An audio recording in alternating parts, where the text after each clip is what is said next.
What's the worst thing you have ever done to an annoying neighbor? 1. I had a terrible work schedule and had to wake up at 2:30 a.m. to be at work by 4 a.m. My downstairs neighbors would blare loud music at all hours of the night, and I could feel the bass through my mattress.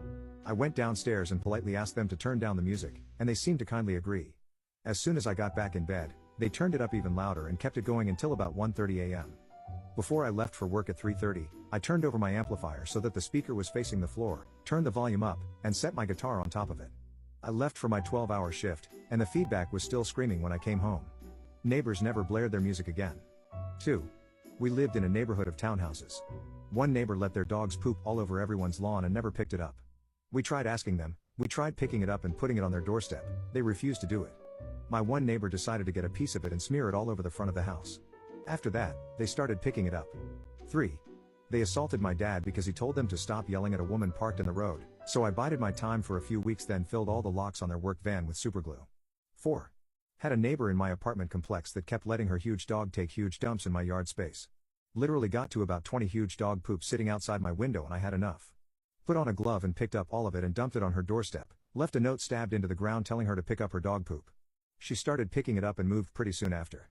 5.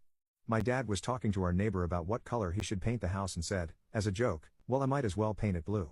The neighbor became almost angry and said stuff like, you cannot do that, a blue house, how stupid and annoying, how dumb, etc. And that's how I grew up in a blue house. 6. Poured a bunch of boxes of instant mashed potato powder on their lawn, so later when it rained they had a lawn full of mashed potato. 7. My house is right on the corner of an area where the road turns into a T. I had issues with people cutting the corner and driving through my yard, so I went and bought a boulder, probably 300 or 400 pounds, and put it right on the corner. Come winter and we had a bad snowstorm. Someone was coming through in a lifted Dodge and hit the boulder going about 20 miles per hour and totaled the truck. Since then though I've had zero issues with people. 8. On my last day in my old apartment, I peed on a plate and stuck it in the freezer. I then waited until it froze. I then detached the frozen disc from the plate and slid it under his front door so that it would eventually melt on his carpet. Thanks for 3 years of loud music at 3 a.m. every night, neighbor.